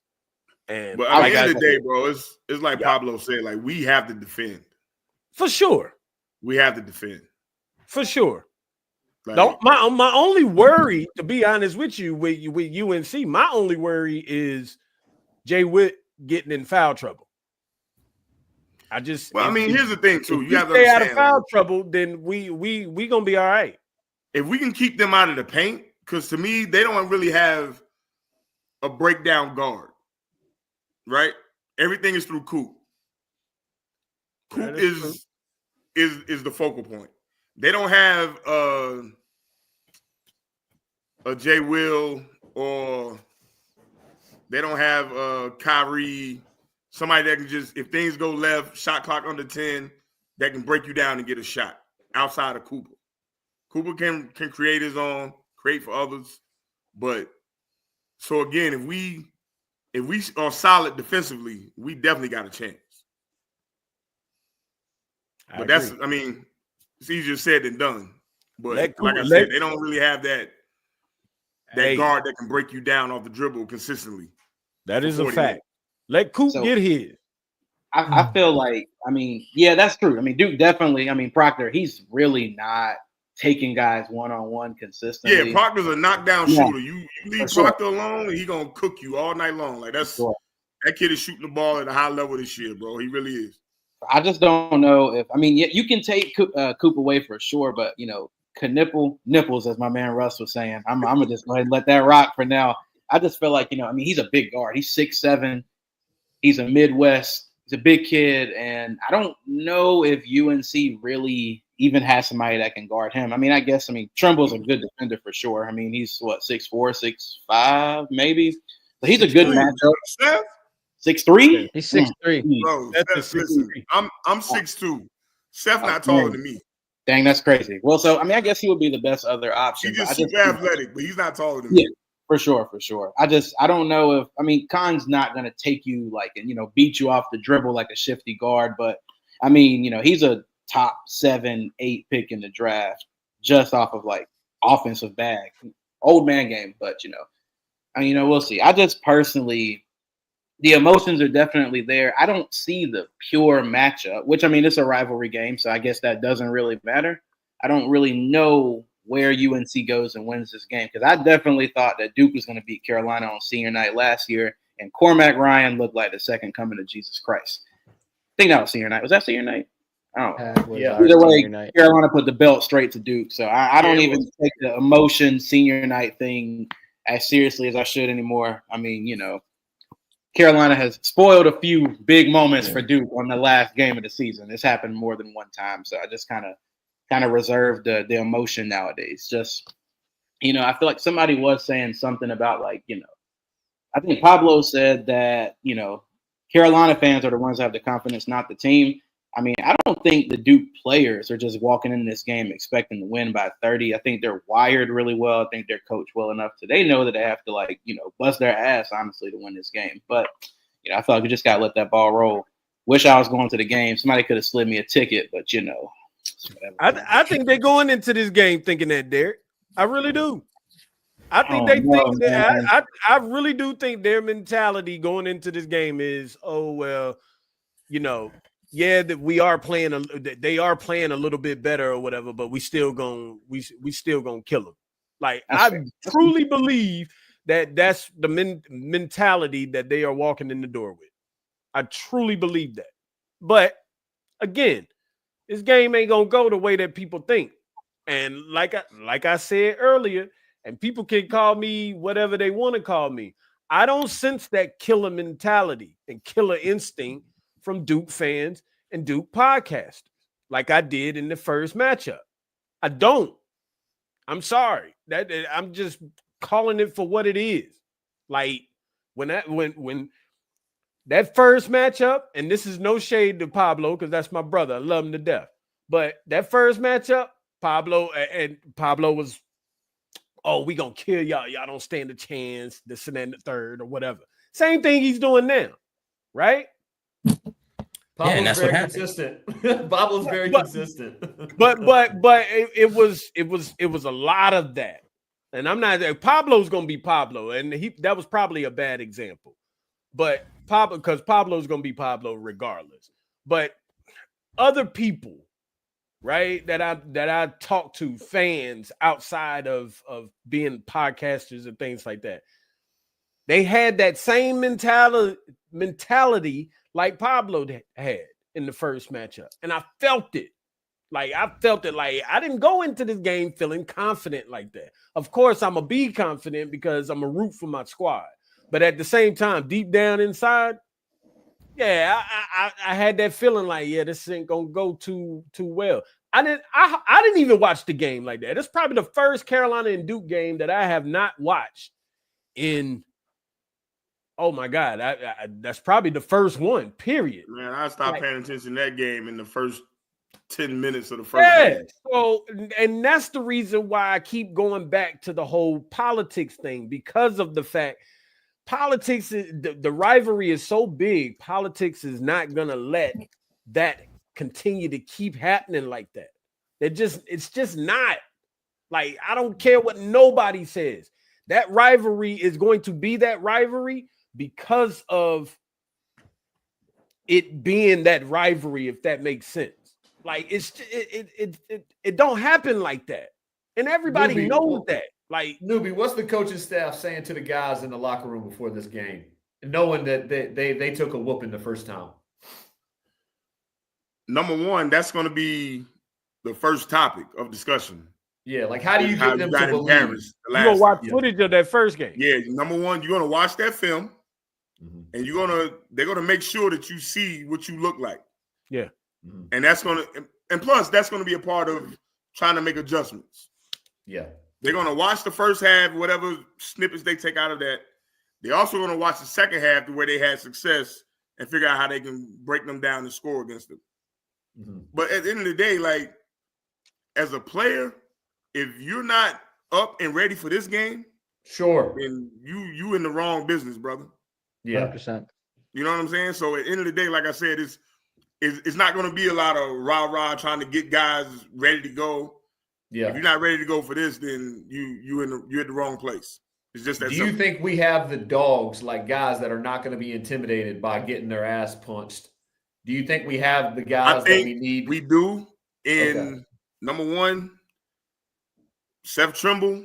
I don't care who he's playing against, whatever. Like, Seth Trimble's going to do what Seth Trimble does. Okay. RJ definitely has to feel a certain way going out his last year and got embarrassed like that. Right. Yeah. Ian Jackson and Drake Powell are going to have better games. But for me, the most important player in this game is going to be Lube. Why did I say that? Paulo, don't start, Paulo. It's going to be Lubin. Yes. It's going to be Lubin and Jay Witt. because Jay Witt is going to have to guard. Somebody's going to have to guard Cooper. Yeah. And I feel like that's the best person we have that can match up with Cooper. Yeah. But you have faith in the guys that mentally they're going to go in knowing like, all right, man, let's strap up. Like, let's absolutely. Because that makes me feel better. Absolutely. All right. And it's like I told Zell and Pablo this before. I think back to my senior year, 2000, where Duke was way better than us, right? We had an up and down, shaky season. But, bro, they beat us in overtime in Chapel Hill. They went undefeated in the ACC that year. No, they might have lost one game. I think Virginia might have beat them. But, again, they were better than us. But, again, that game went in overtime. Just because, I'm telling you, bro, records mean nothing. Rankings mean nothing when it comes to this game. Yeah. Because at the end of the day, especially after you got embarrassed the way you did. Yeah. I mean, it was straight embarrassment. Yeah, let's just be honest. I got one question for everybody. Well, actually, it's a two-part question. Who's excited for this game on Saturday? As far as players? As far as the game in general. I mean, everybody, the whole world. Yeah. I'm excited. Okay. For sure. Who was excited about the first matchup? Not me. I was. I rest my case. I was well. I know, but like what we feel don't really matter. It's about what those guys in that locker room. I know. I agree. I'm with you, Graham. I'm with you. My point that just like what I was saying earlier, like that just states my whole point. We're all excited about this next matchup. All of them. Yeah, but hopefully those guys were excited. The guys in the locker room were excited about the first matchup. They just got their ass whooped. They wasn't. Well, then, like Newbie said before, you got to change the channel then. Like, if they weren't excited to go into Cameron and play on – that's why guys go to Carolina. Like, I know we're in the age of NIL. The only thing that you have that unevens the playing field is you get to play in the Carolina-Duke game. And the whole college basketball world stops on that day. So if they weren't excited to play in the first game, they need to keep it moving then. They wasn't. And I know that for a fact. It would be the reason why they wasn't excited was because – the moment they stepped off the bus, it was lack of confidence. You could see there was no confidence. And you think something's changed then? Because it's the same team a couple weeks later. Absolutely. Okay. Absolutely. And that's the reason why I say we as the fans, of course, that states my point. But there's a lot of confidence that is so high right now with this team. Regardless of who you've played, doesn't matter. You got 6 wins. I don't care. Like it, that is what it is. I mean, you can't help who the conference. Hold on, bro. So you telling me they wasn't excited to go and play in Cameron? They wasn't. Yeah, that's crazy. I know that for a fact because I know that from somebody. I know that from somebody that. I'm not going to say travels with the team. That's a leadership problem then. Yeah. Because here's the thing, bro. In my time there, we took pride in going to other people's gym, and when we left, make sure it was silent. Yeah, baby. You feel me? We took pride in going in Cameron, Cole Fieldhouse, Lawrence Joel, wherever it was. Just, fellas, when we leave here, these people are going to be pissed. So we're going to come in and take care of business. Listen, I'm with you, newbie. I'm with you. Who's not excited to play that game? They wasn't excited that game because don't give them a jersey this game. Then we don't need that energy. We need people to fight. We need some fight on this game. I don't know if you want to take away some of these guys' jerseys. They was not excited because of the way that they was playing throughout the season. That's what I mean. And they didn't have a whole lot. They lacked a lot of confidence going into that game in Cameron. They lacked it. I'm telling you something that I know for a fact. No, I'm not doubting what you're saying, bro. I'm just saying, listen. But what I'm saying as a Division I basketball player, that comes with a certain kind of cockiness. Facts. Oh, let's just be honest. It is what it is. I don't care if you're playing at Auburn, North Carolina, Kentucky, Duke, wherever it is. It comes with a certain amount of swagger. Right. App State, just saying. It just is what it is. Hey, don't shit on my Mountaineers. You know what I mean? I ain't gonna say nothing, Graham. I ain't gonna say a word. But if you're not ready to go play in certain gyms, yeah, that's inexcusable. You gotta look in the mirror at some point. That's on you for sure. Yeah, I agree. Sure. All I'm saying is it's a totally different team. The confidence is high this go around because, like they say, what is that saying? Winning solves everything. Mm-hmm. So it does. It changes a lot. It changes everything. So the confidence is very high. These guys, they know exactly. They're not gonna be embarrassed, especially at home like that. They're not gonna be embarrassed. But not only that, outside of all of that, we as the fans, we're excited about this matchup, this one in particular, more so than a lot of us was in the first one. Yeah, playing at home is always better. That's the biggest thing right there. I don't think that matters. I think if we even if we was going to do, I think that when I was in school, I can only speak for experience. If we lost on the road, we'll see what happens when they come to our house. Like it was different. You sleep in your own bed, you shoot around, you got your routine, you're not on the road, you're not in the hotel, you get the meals you want, you get to be with whoever you want to be with the night before that helps you. Hey, we put a movie on, we do whatever. Like it's just a different routine when you're on the road playing college basketball. That's true, Graham. But guess what? Before that Duke game, what did they do? They went. Well, hopefully they all got drunk because that's what it looked like. It looked like they were hungover. Because they lost to Clemson, they lost to Pitt, they lost to Duke. Like they went through that little stretch right there where they lost quite a few games to where the confidence dropped. Well, yeah, I mean they lost 10 quad one games before that as well. So like it's been that way this whole season. I mean, yeah, but I'm looking at that stretch right there versus the stretch of where we are now. Agreed. And again, I just think playing at home changes a lot. I think guys are comfortable at home, and I think that routine matters, especially with kids. So I mean, I'm hopeful, but we'll see. I just love that Newbie said he believes in the heart, because I think at the end of the day, you got to show some fight. It looked like we laid down in the first half of that game, and that was disheartening as a Carolina fan. Like I want to see some fights in the locker room. I want to see people getting in somebody's jersey. Like I'm all for that. Now maybe that ages me a little bit, but man, that was belt to ass what they did to us on their floor. Yeah, and once again, I mean, Newbie even just said it himself.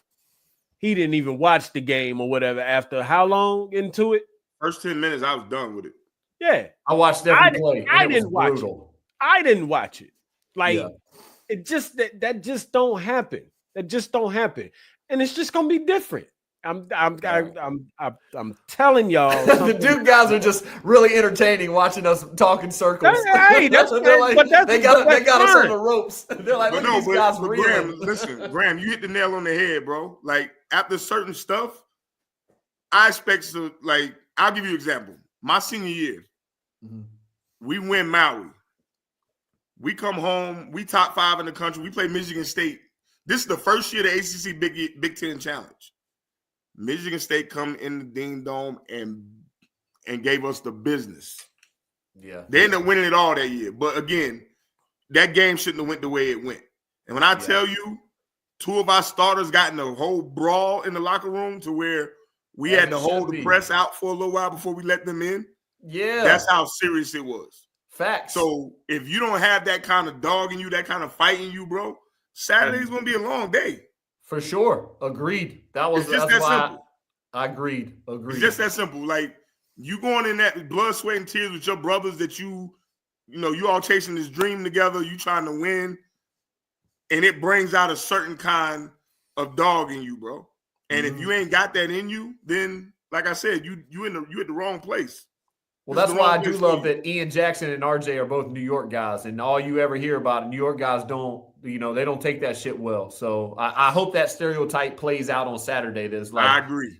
Duke is a better team, and they've played that way the entire season. But again, it is the rivalry. We are at home, and we did get embarrassed. So let's see what we're made of. Let's see if we got any heart. Let's see what kind of fight, what kind of adjustments. And I do think the coaching is going to matter because I think schematically they just took us apart the first game. Yeah, for sure. So, and again, like I said, bro, like for me, it's like this is gonna show what we're made of going down the road. Because let's be honest, like recruiting wise, it's been an uphill battle for us for the last I don't know how many years. Yeah. Right? But we still find a way to win those games against those guys who they had the number one recruiting class how many years out of the last 10? Too many. Probably 7 to 8 out of the last 10 years, right? They just reload, man. It's crazy. Yeah, they just keep reloading, bro. So at the end of the day, like you already know you playing against the best talent that you can possibly play against in this game. Yeah. So as a hooper, you want to show people what you're made of against the best competition. Mm-hmm. Right? And it don't get no better than those guys over the last 10, 15 years. They've gotten the best players in the country consistently. Yeah, they were for the longest time we've seen them in Kentucky. Yeah. Right? We got who we got. We got guys that stick around, and we had older guys and we had younger guys. We had a nice mix. Yeah. But they haven't had a problem getting the top guys to come there. Yeah. So again, like I said, bro, we gotta have some cojones. We'll see. We'll see how it goes. It's gonna be a great game. Great game. So listen. For Duke fans, I just want to let that know. So we didn't flip y'all. We didn't flip y'all. The Duke guys don't feel like Carolina's gonna win. No, but you know what? I will say 150%. I'm not even trying to come off as like Duke's gonna. I said Duke's gonna win by a lot, but I feel like you should always have full confidence in your team. You can acknowledge flaws in your team, but if you don't think your team is gonna win the Duke and Carolina game, then if you don't say it, you can say there's a chance they're gonna lose, but I respect that 150%. And the crazy part, that's what makes the rivalry what it is, bro. It's the fans. Sure. Absolutely. Yes. Right? Because absolutely. Bro, do you know how much pickup games we played together? When I was in my 4 years in Chapel Hill, you know how many times I went to Durham to play pickup? You know how many times they came to Chapel Hill to play pickup? Crazy, man. Like, this is what we do in the summertime, bro, because of the guys that we got to play against out of the program that was there before us, that was on the next level. Yeah. Like, it was nothing like the summertime, bro. And I done said this a million times. It was nothing better than the summertime at that point because of the guys that we got to play against that was on the next level. The things that we learned from those guys. And that's the same thing with Duke, bro. Like, you had the Grant Hills, the Johnny Dawkins, like, everybody, Christian Layton, the Hurley, whoever it was. When those guys come back in the summertime, you're not going to play against better competition than that during your season. So our pipeline's getting a little smaller these days. It is, bro. It really is. I'm hoping our pipeline opens up a little bit. Yeah, because I tell people all the time, I said, listen, when I was in college, the GOAT was coming back. Yeah. Jerry Stackhouse was in his second year in the league. Rasheed Wallace. Yeah. George Lynch. Even Hubert. Like, all these guys came back and played with us every summer, bro. Yeah. Every summer. So, again, Chris Carrawell is one of my best friends, bro. I caught Chris. We playing at 4. Y'all come through. Yeah. One of them would call, like, Vince Carter and Ricky Price were cool. Ricky called, like, Vince, we playing over here at 4. We going over there to play. Yeah. Like, that's just how, like, bro, when I tell you, like, we used to have 3 courts running in the Smith Center. Yeah, that's awesome. It was so crazy, bro. Like, the summer times were the best. Like, nobody went home for the summer. Everybody went to summer school. Because you were not going to get better going home working out with your high school coach or whoever it may be than playing against that kind of talent, bro. Yeah. Yeah. Yeah. So like it's nothing like it. So like I said, all of that plays into making this rivalry the best rivalry in sports. Mm-hmm. Yeah. Mm-hmm. Like people what's the all-time record right now? Are we still up on that or no? I know they're up on the last 100. A long time before they catch that. It'd be a long time. Yeah, they're up on the last 100. 0. What is it right now, Phil? Duke's up on the last 100 though, right? Is it like Duke's up on like the last 50 years. Man, ask Jack or Derek. They the ones with the stat stuff. Yeah. Only thing that matters to me somewhere right there next to you, bro. We don't need to go all time. Let's just say Duke 1, UNC 0. We don't even got to talk about it all time. Let's leave that. I would love it. I'd love it to be 1-1, but I get it for sure. It's a great rivalry, and I hope it maintains itself because this is the last thing that I'm gonna say. I'll say a couple of words. Last thing that I'm gonna say before we get out of here. We 2-0 against y'all forever. I don't care how y'all want to slice the pie. You guys are more than welcome to cope, man. You guys blew the largest lead in the history of the national championship. It don't matter. Below the belt, Jack. That's below the belt, brother. Our championship. And what did Lenzel just pull? Our championship was the game before. That is sad. You guys didn't get the right banner hung up. No, I want the natty. You got natty. Listen, I'll take the natty, but what was it that your boy MJ was saying when they won 72 games? What was it that MJ said after they won 72? Preach on it, newbie. Doesn't mean a thing without the ring. Yeah, it doesn't. He's right. Agreed. I will take the natty. I'll take the natty over any. We could have went 0-2 against the 0-3 that year. If we'd won the natty, I'm good with that. I'm cool with. Hey, listen, I'm cool with that too. I totally agree with y'all. But we always still gonna have 2 over y'all that y'all are never all time be is able 145 y'all to never 118, hit the end of it. Okay. You will never I don't think none of us will be alive to see them catch us. I hope not. Well, I'm just talking about those 2. I don't care about nothing else before that, whatever the case may be. Just them 2. I'm always. Here's the thing that we need to be banking on as Tar Heels. Hubert's record against John Shire is what? Ooh, that's a good one because it's pretty. 2-3 right now. He swept 2-3. He swept last year. Yeah. Swept last year. They swept us the year before. And then Duke won. We swept them. No, it's not. Yeah. This is John's 3rd year.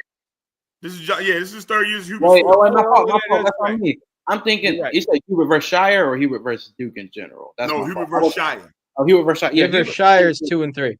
2-3 versus Shire. Yeah. Right. Okay. Yeah. That's not bad. I mean, I'll take 3 and 3. Better than Roy. I mean, 2 and 4 won't be that bad, after Saturday. So I mean, it's still not terrible. I mean, I'm with Derek on that. Well, we lose on Saturday. Year's over. Ain't no way we're getting into the tournament. So yeah. Though that could set it up for a round 3 in the ACC tournament. I mean, and it's hard to beat a team 3 times. So I'll say this, and y'all can clip it, keep it for Carolina fans. If Duke sweeps Carolina and then they got to play in the ACC tournament, I'll have more nerves about that game than either of the games in Durham or it's tough. It is. You're right, bro. It is, it is really hard to beat a team 3 times. You're right. So I'll give them that. Because you think back to the year that Zion, RJ, Cam Reddish. Yeah, we beat them twice, and then the ACC tournament, Zion beat came us back twice without our best. And that was a great game too, bro. I was at that game. That was a great the game. tournament game, the ACC tournament game. Yeah, that was a good one. I was at that game. That was me too. That was so great. Fun. Yeah, that was a good one. Yeah. It really was. Well, listen, man. I appreciate everybody, man. I appreciate Riley. I appreciate Russ. I appreciate D. Who else didn't join? I appreciate. What happened to Ray, bro? I was texting with him earlier. Ray, and I saw him today too. Like he said he was getting on. What happened? Well, he was gonna be like the backup to like you or whatever the case may be. Oh, okay, like or whatever. Like I had to keep one in the tuck just in case or whatever. So yeah, like and I had to have Riley and all of everybody on or whatever because like I said, I wanted to do something different. This ain't never been done. Like I got to figure a few things out or whatever, but I'm gonna get it together or whatever because I actually wanted to have it set up on the screen to where all of the Tar Heels are at the top, Duke at the bottom, like as far as the guests and stuff like that. But I ain't want to mess up nothing, so I just kind of left it like it was.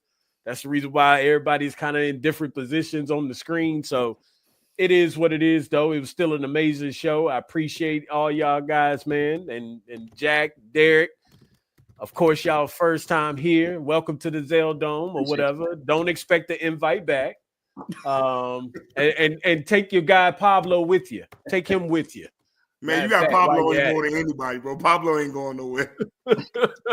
Tell you, nah, man, but nah, seriously, like Pablo you gonna be there. Listen, man, yeah, for sure. You guys, man, y'all always welcome, bro. Like, you know what I'm saying? Absolutely. Even though we rivals and all of that and stuff or whatever, like I support you guys over there at the 5 Point Play podcast, man, for sure. So yes, sir. You know, anytime you guys wanna jump on the show, chop it up, whatever the case may be, y'all know where to find me at for sure, whatever. Graham, of course, you already know. Like, thanks for having me. And Newbie, I appreciate the confidence. I'm gonna go in feeling a little bit better Saturday. Absolutely, bro. It's Graham, how do you think that makes me feel after all of the talking that we do behind the scenes, and I try to uplift you? Newbie has worn that jersey though. It's a special thing when you've been in the building, you've been in the rivalry. Like it's just a unique perspective. You know what I mean? Fair. So And then the only other person I had to talk to was a Duke player, and he just does not give me the most confidence in the Tar Heels because all he ever does is tell me how bad we are. Yeah, that's fair. That's fair. I give you that one, but I'm like, well, dog, what about the work that I put in? Any other game, I'm with you, man. But like the Duke game, when you get to hear somebody that's actually played in it, man, that's special. Yeah, for sure. Newbie, of course, even though you joined a little bit late, ain't no biggie. I told you, man, Thursdays are rough for me, bro. It's Thursday, man. Yeah, it's all good, though. It's all good. It's all love, man. Like I said, I appreciate y'all, man, for sure. And, I mean, listen, go Heels, man. It's always a great day. Go Heels, baby. Great day to be Dude. It's a great day. Go Dude. Wow, Pablo, listen. Now you gotta do a follow-up after the game, man. Win or lose, we gotta do a follow-up, bro. Well, listen, now I have mentioned it that if there is a round 3, then we're gonna have to figure something out. Now, are we gonna get 10 on here again? I doubt it. We can. I mean, we can. We can. But at the same time, it's like, man, listen, y'all don't know how hard this is, man. But bro, also what you gotta understand too, like even if no matter what happens Saturday, if it's a round 3, you're gonna be able to get 10 people on here. For sure. Oh my God. That's true. No, man. I don't know. It was tough to get the 10 on here. It was tough, man. Like this ain't easy. This rivalry brings out the best in everybody, bro. Whether it's podcast, no matter what it is, it's something to talk about. I agree, but at the same time, bro, everybody, like, you know how hard it is for everybody with different schedules? Yeah, for sure. I feel you. It's tough. Look at AC. I'm pretty open. Just Thursdays, like I said, is just rough for me. Other than that, I'm good. AC was supposed to be on here from over there on with y'all, Jack. You know what I'm saying? But yeah, at the last minute, AC texts me like, "Yo, I ain't gonna be able to make it." Like, I'm like, oh, but he was like, oh, but we got the Derek is coming on with us. So I'm like, oh, okay. Well, y'all got it set up on y'all side or whatever. I'm over on the other side trying to figure out and get the last person. I'd already had some of the guys locked in with Graham. Graham is busy. He in LA. Like, he crazy busy. Like, Riley, busy. Russ down in Florida. Russ is a police officer. Busy. Like, yeah, this wasn't easy. So, but you got it done, though. What you always say. It worked out. You did a great job organizing this, Lenzo. FON, bro. Hey, I'm a holler at y'all your boys. slogan. Yeah. I got to roll. I appreciate y'all. For sure. Yo, it was fun, fellas. I'm glad I got to get on here and catch up with everybody, man. Absolutely, we'll see what's happening after Saturday, bro. Sir. Absolutely. We're gonna nice we're gonna make it happen, man. We're gonna make it happen, man. All right, bro. All right, fellas.